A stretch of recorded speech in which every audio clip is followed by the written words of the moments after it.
할렐루야. 오늘 우리 주님의 크신 은혜와 사랑이 사랑하는 모든 여러분들과 함께 하시기를 주의 이름으로 축원합니다. 사랑하는 여러분, 오늘 말씀해 보니까 이 수가성 여인이 예수님께 그런 물이 있다고 한다면 내게도 주옵소서. 그리고 이 우물에 와서 물도 기르지 않게 하옵소서라고 예수님께 구합니다.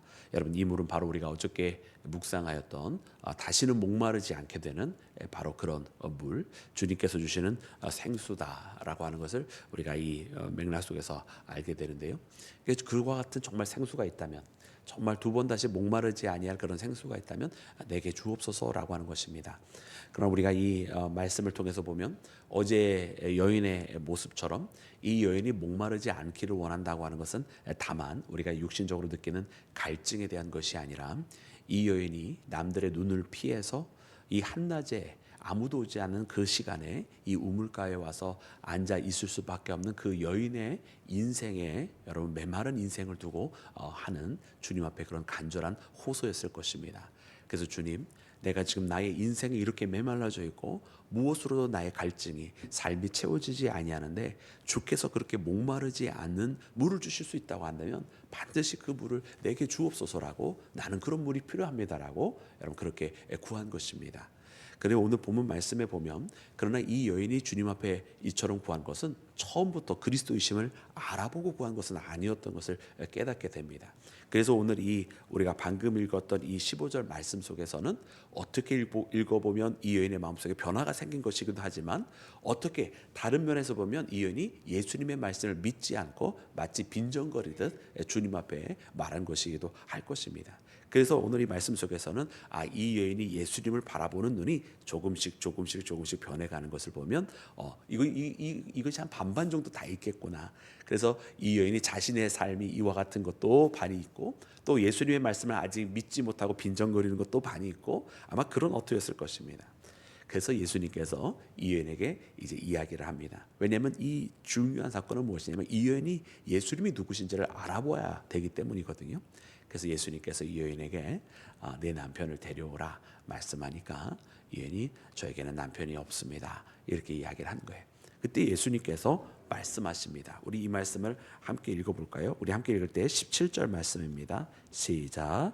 여자가 대답하여 이르되 나는 남편이 없나이다. 예수께서 이르시되 네 남편. 아멘. 내가 남편이 없다 하는 말이 옳도다. 여러분, 예수님께서 이렇게 말씀하셨습니다. 드디어 예수님께서 나는 너를 잘 안다라는 말씀을 해주시는 거예요. 그 다음에 이어지는 말씀이 바로 내게 남편이 5이 있었으나 지금 있는 사람도 네 남편이 아니니 하시면서 이 여인이 어떠한 인생길을 걸어왔는지 예수님께서 이미 알고 계심을 이 여인에게 드러내십니다.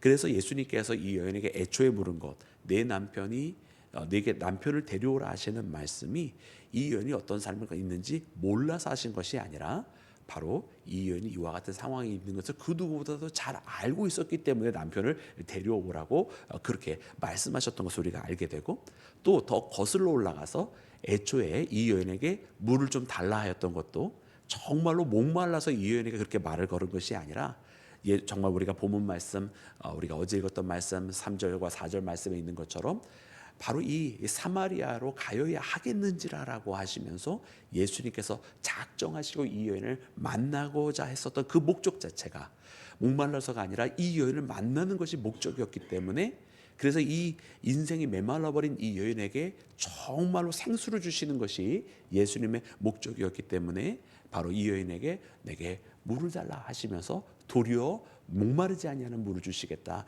약속하시기 위하여 이 모든 것을 시작하였던 것을 보게 됩니다. 그래서 이 여인은 이제서 이렇게 자신의 인생을 정말로 자기가 이야기하지 아니하였는데도 불구하고 꿰뚫어 보는 예수님에 대해서 여러분 뭐라고 고백을 하였습니까? 우리 19절 말씀에 보니까 여러분 다 같이 한번 읽어볼까요? 시작. 여자가 이르되 주여 내가 보니 선지자로소이다. 아멘. 아멘. 여러분, 이 여인이 드디어 예수님에 대해서 눈이 열려지기를 시작을 했어요. 여러분, 처음에는 예수님을 누구라 생각했어요? 그냥 자기한테 물을 달라 하는 한 유대인으로만 보았어요. 아니, 그래서 유대인은 사마리아 사람과 상종하지 않는데 왜 당신은 나한테 물을 달라 합니까? 라고 하면서 처음에는 그냥 유대인 남자 정도로만 보았어요. 근데 두 번째로는 예수님께서 내가 너에게 목마르지 아니하는 물을 주겠다고 하니까, 그러니까는 이 여인이 자신에게 목마르지 않는 생수를 주겠다고 하는, 오히려 물을 청한 사람이 물을 주겠다고 하는, 그러나 조금은 처음에는 믿지 못했다고 한다면 조금은 허황된 소리를 하는 것과 같은 그런 유대인이라고 생각을 했었을 거예요. 근데 알고 봤더니 그것이 아니라 이분이 이렇게 말씀하시는 것이 나의 인생을 꿰뚫어 보고 있는 그런 선지자구나라고 하는 것을 깨닫는 데까지 지금 이 19절에 왔습니다. 그러나 사랑하는 여러분, 예수님은 그저 선지자 중에 한 분이십니까? 여러분 그렇지 않거든요. 그래 어디까지 나아가게 되느냐, 말씀해 보니까 여러분 이렇게 기록이 되어 있는데, 우리 오늘 읽었던 마지막 말씀 25절과 26절 말씀입니다. 우리 다 같이 합독합니다. 시작. 여자가 이르되 메시아 곧 그리스도라 하는 이가 오실 줄을 내가 아노니 그가 오시면 모든 것을 우리에게 알려 주시리이다. 예수께서 이르시되 네게 말하는 내가 그라 하시니라. 아멘. 아멘. 할렐루야. 여러분 바로 그 메시아, 그 그리스도께서 바로 예수님이신 줄로 믿습니다. 예수님께서 이제 드디어 자신의 정체를 드러내신 거예요. 바로 내가 그 그리스도다, 바로 내가 말하는 그 메시아다 말씀하시면서 여러분 자신이 누구신지를 알려주셨어요. 이제 이 여인은 우리가 내일 묵상하게 될 말씀입니다만은 자기가 만나게 된 그리스도, 자기가 만나게 된 메시아를 마을 사람들에게 전하게 되는 것입니다.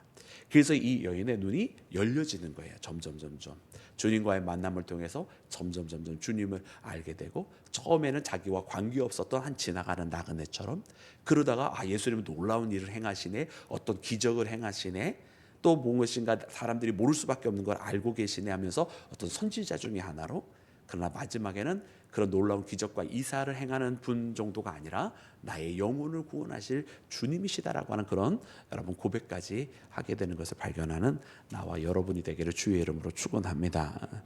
여러분 그래서 이 수가성 여인이 예수님과의 만남이 깊어지고 예수님을 점점 더 제대로 알게 되는 이 과정은 마치 우리가 여러분 예수님을 만나는 과정과도 같습니다. 처음에는 예수님과 우리가 정말 관계없는 것처럼, 신앙이 없었을 때는 그거는 저기 교회 다니는 사람들이나 믿는 거야 라고 정말 관계없는 것처럼 이렇게 살다가 점점 예수님과의 이제 첫 발걸음이 시작하면서 예수님이란 분이 이런 일도 하셨구나, 좋은 말씀도 하셨구나, 놀라운 기적도 하셨구나, 어떤 이런 특별한 존재처럼 생각을 하다가, 그러나 거기에서 더 나아가서 그 정도가 아니라 나의 영혼을 구원하신 하나님이시다라고 하는 이런 그런 고백을 하기까지 우리가 주님과의 관계가 이렇게 깊어지고 또 깊어지게 되는 것.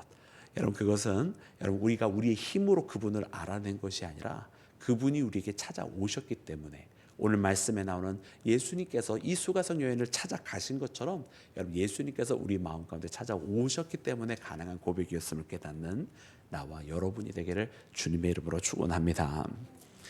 자, 사랑하는 여러분, 그런데 오늘 이 말씀에서 보면 이처럼 여러분 변화하는 이 수가성 여인이 우리에게 보여주는 것이 있어요. 이 변화가 일어났다라고 하는 것을 알 수 있게 된 조짐이 두 가지가 있는데, 첫 번째는 오늘 말씀해 보니까 이 여인의 관심이 달라지기를 시작을 했어요. 여러분 남편이 5이 있었고, 그리고 또 다른 남자를 만났는데 지금 있는 사람도 남편이 아니다라고 하는 이 여인의 인생을 보면 어떤 인생을 걸어갔을지 우리가 충분히 예상이 되지 않습니까? 아마 자신의 인생 또 세상살이 이런 여러 가지의 문제들을 나름대로 어떤 자구책을 세상적인 방법으로 해결해 보려고 했었을 거라고 하는 걸 우리가 충분히 여러분 예상이 가능합니다. 그러나 이 여인의 관심은 아마 예배에 대한 것은 아니었을 거예요. 근데 이 여인이 여러분 예수님을 만나고 예수님에 대한 관심이 생기고 예수님에 대한 눈이 서서히 뜨여지기를 시작을 하니까 여러분 이 여인이 관심을 어디에 대해서 갖느냐? 예배에 대해서 관심을 갖더라고요. 우리 말씀을 보겠습니다. 우리 함께 읽기를 원하는데 우리 20절 말씀부터 우리 함께 읽을까요? 우리 20절부터 우리 24절까지 말씀인데요. 우리 20절을 읽고 우리 21절까지 먼저 읽은 다음에 우리 20절, 21절 그리고 마지막 24절, 22절과 23절은 띄고 읽겠습니다. 시작. 우리 조상들은 이 산에서 예배하였는데 당신들의 말은 예배할 곳이 예루살렘에 있다 하더이다. 예수께서 이르시되 여자여 내 말을 믿으라. 이스라엘에서도 말고 예루살렘에서도 말고 너희가 아버지께 예배할 때가 이르리라. 아멘. 또 24절입니다. 시작. 하나님은 영이시니 아멘. 아멘. 할렐루야.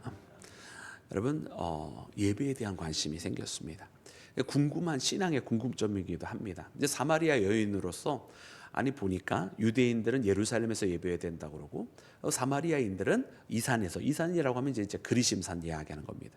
그리심산에서 예배를 해야 된다고 하고 어느 곳에서 예배를 해야 합니까?라고 하는 것이죠. 뭐 다들 아시는 것처럼 그리심산은 이제 남북 왕국으로 이제 분열이 되게 되었을 때 북왕국을 맡게 된 여로보암이 자기 백성들이 남 예루살렘에 가서 이제 절기 때마다 제사를 드리게 되는 것을 보면서 이러다가 내가 내 왕국을 다 빼앗기겠다 싶어가지고 그리심산에다가 제단을 따로 만든 것이 여러분 그 시작입니다. 굉장히 어떻게 보면 불순한 이유기도 합니다. 그러니까 이제 유대주의자들은 철저하게 아니다 예루살렘에서 해야 되고 저 사마리아 사람들은 다 부정하게 하는 것이다 뭐 이렇게 이야기하면서 서로 그냥 여러분 그렇게 증오 가운데에 또 서로 부정하는 가운데에 여러분 있었습니다. 그러니까 어디서 예배를 드려야 됩니까? 이렇게 물었어요. 근데 예수님께서 굉장히 뜻밖의 답변을 하신 거예요. 아마 많은 유대인들은 예수님의 답변이 당연히 예루살렘이지 그것이 원래 하나님께서 명령한 예배의 장소지 이렇게 답변하실 거라고 기대하였을 터인데 예수님께서 그렇게 답변하지 아니하시고 거기도 아니고 여기도 아니다 이런 말씀을 하시는 거예요. 그리심산도 아니고 예루살렘도 아니다. 그러면 어디입니까? 사람이 영과 진리로 신령과 진정으로 예배를 드려야 한다라고 말씀을 해주신 거예요. 여러분 우리가 하나님은 우리의 예배를 받으실 때 여러분 우리가 생각하는 것과는 조금 달랐던 것 같아요. 그때 당시에 사람들은 어디서 드리느냐가 굉장히 중요했어요. 근데 예수님의 답변은 어떻게 드리느냐가 훨씬 더 중요한 문제고 그것이 본질이라고 말씀해 주신 것입니다. 사람들은 여기냐 거기냐를 따지고 있을 때 예수님은 너는 준비되어 있느냐라고 물으셨던 것이거든요. 오늘 우리는 우리의 신앙이 변해가면서 또 예수님과의 만남이 깊어지면서 이런 예배에 대한 관심이 생겨질 때 정말로 우리가 본질적으로 어떻게 보면 방향 설정이 잘못된 것을 가지고 궁금해하고 있었을 때 이렇게 주님과의 만남을 통해서 그 방향 자체가 달라지고 정말 본질적인 물음을 하게 되는 거예요. 우리가 애초에 이것을 왜 하게 되었지? 무엇 때문에 하게 되었지? 우리는 어디로 가고 있는지? 주님께서 원하시는 것은 무엇인지? 이런 것들을 묻게 되면서 어떻게 보면 그동안에 있었던 많은 거칠애들과 그저 껍데기 수준에 머물렀었던 그런 신앙의 거칠애들을 내려놓고 본질적으로 정말 중요한 하나님과의 만남, 우리가 어떻게 주님과 함께 해야 되는지에 대해서 여러분 그 답변을 찾아가기를 시작을 하는 것을 봅니다. 그래서 우리도 이렇게 보면서 우리가 내용적으로는 우리가 예배에 대해서도 여러분 우리가 더 깊은 하나님의 은혜와 말씀에 따라 살아가야 할 것이고요. 또 우리가 이 말씀의 흐름을 통해서 깨닫게 되어지는 것처럼 우리의 신앙이 변해가면서 주님 안에서의 그 본질적인 질문들에 대해서 다시 한번 물어보는 여러분 그런 믿음의 시간을 갖는 나와 여러분이 되기를 주의 이름으로 축원합니다. 여러분 두 번째 이 여인에게 변화가 일어났다라고 알 수 있는 것은 이제 우리가 내일 말씀을 통해서 우리가 함께 묵상을 하게 될 터인데 먼저 미리 말씀을 드리자면 이 여인이 여러분 6시에 남들의 눈을 피해서 아무도 오지 않는 그 시간에 이 우물가에 왔었던 이 여인이 여러분 우리가 내일 말씀을 통해서 보게 되면 오히려 사람들을 찾아가는 사람이 됩니다. 그래서 이 여인이 완전히 달라졌구나라고 하는 것은 이제 우리가 이렇게 두 가지로 그 여인의 개인적인 관심, 신앙의 관심과 그 여인의 행동의 반경과 만난 사람이 달라지는 것을 통해서 이 여인에게도 예수님에 대한 깨달음만 변한 것이 아니라 삶이 변화가 되었다는 것을 이제 알게 됩니다.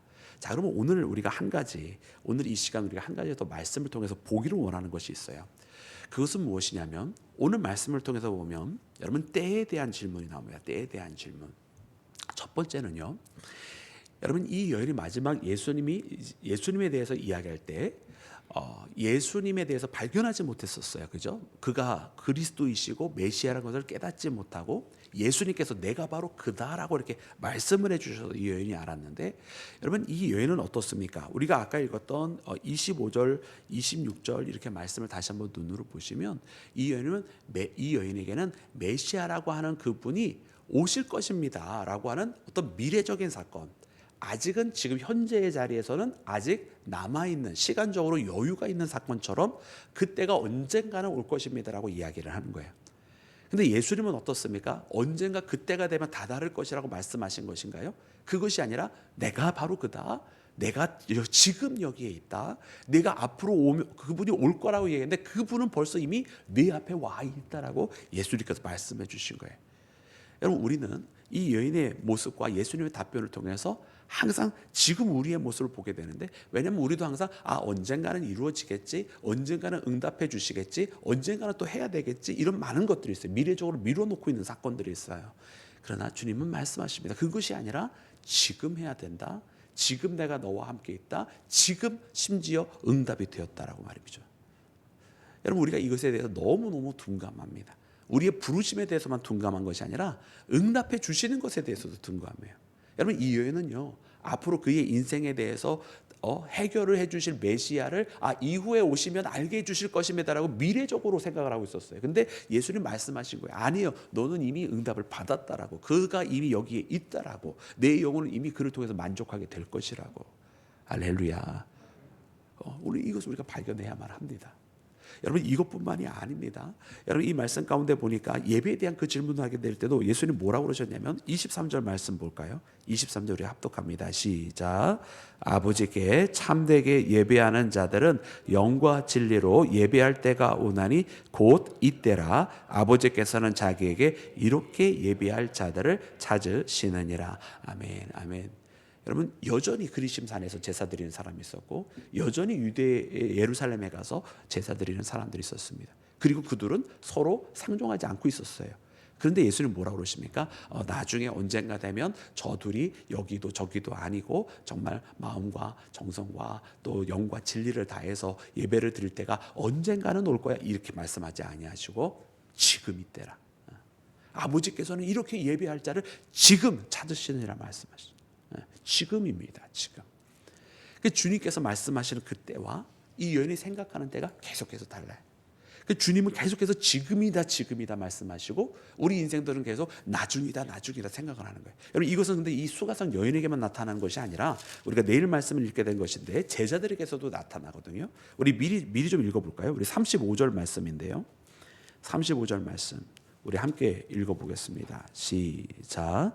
너희는 넉 달이 지나야 추수할 때가 이르겠다 하지 아니하였느냐? 그러나 나는 너희에게 이르노니 너희 눈을 들어 밭을 보라. 희어져 추수하게 되었도다. 아멘. 여러분, 이 수가성 여인을 통해서 예수님 주변에 많은 사마리아 사람들이 왔습니다. 여러분, 그러면서 주님 말씀하시는 거예요. 자신은 이미 배고프지 않고 배부르다고 말씀을 하시는 거예요. 여러분, 이 제자들이 와가지고 뭐라고 그랬느냐면 주님 드시옵소서, 먹을 것을, 이제 자기들이 먹을 것을 구해왔다는 거거든요. 근데 예수님의 관심은 거기에 있던 게 아니었다라는 거예요. 그리고 하시는 말씀이 바로 이 말씀입니다. 너희들이 넉 달이 지나야 추수할 거라. 이 넉 달이 지나야 추수할 거라고 하는 이제 농경에 대한 물론 이해이지만 지금은 비유적으로 하시는 말씀이잖아요. 뭘 두고 말씀하시는 거냐면, 이 사마리아가 구원을 받으려면 너희들은 사마리아가 구원받지 못할 땅이고 이 땅은 하나님이 불로서 심판해야 될 땅이고 이 사람들이 변화되려면 아직 한참 멀었어. 이 사람 달라지면 한참 멀었어. 이렇게 생각한다는 거예요. 너희들은 넉 달이 지나야나 추수할 거라 생각하지만 지금 보라. 벌써 희어져서 추수할 때가 되었노라. 지금 사마리아 사람들이 벌써 구원받을 때가 되지 아니했느냐, 이렇게 말씀해 주시는 거예요. 그 때가 여러분 나중입니까? 지금입니까? 지금이라는 얘기예요. 제자들도 미루고 있었어요. 저 사마리아가 달라지려면, 아마 어떤 사람들은 그렇게 할 거예요. 이 시대가 달라지려면 한참 멀었습니다. 암흑의 권사가 달라지려면 한참 멀었습니다. 우리 교회가 달라지려면 한참 멀었습니다. 그건 우리 생각이에요. 우리 생각. 우리 인간들, 우리 부족한 인간들 생각이에요. 주님의 계획은 다릅니다. 예수님의 계획은요, 나중이 아니라 지금이에요. 지금. 우리의 믿음, 우리가 나중이라고 생각하는 것만큼 우리가 얼마나 믿음이 없는지를 스스로 자백하고 있는 거예요. 하나님께서 하시면 되는데, 주님께서 역사하시면 지금 당장이라도 일어나는데 우리가 그걸 안 믿고 있는 거 아니겠습니까? 그래서 우리는 이 시간 고백해야 할 것입니다. 주님, 안 된다고 생각했던 거, 나중에 한참 지나야 된다고 생각했던 거, 주님 그거 회개합니다. 주님 지금 역사하시겠다고 말씀하시고, 지금 여기 계시다고 말씀하시고, 이때라고 말씀하시는 주님 앞에 내가 아멘 할렐루야 순종하고 나가겠습니다 라고 고백하는 나와 여러분이 되기를 주님의 이름으로 축원합니다. 예수님 얼마나 답답하셨을까요? 그죠? 수가성 여인 만나고 제자들만 바라보면 답답할 거예요. 그러나 이 수가성 여인이 눈이 열려졌습니다. 그죠? 그리고 변화했고요. 또 변화하여서 말씀도 예수님도 메시아를 예수님이 오셨다고 전하였습니다. 여러분 제자들도 이제 달라져 가는 거예요. 여러분 우리도 달라져야만 할 줄로 믿습니다. 주님 만나고 여러분 오시는 주님, 여러분 우리 가운데 그 믿음을 다시금 허락해 주셔서 이때라라고 말씀하신 주님 앞에 나가는 나와 여러분이 되기를 주의 이름으로 축원합니다. 우리 함께 기도하겠습니다.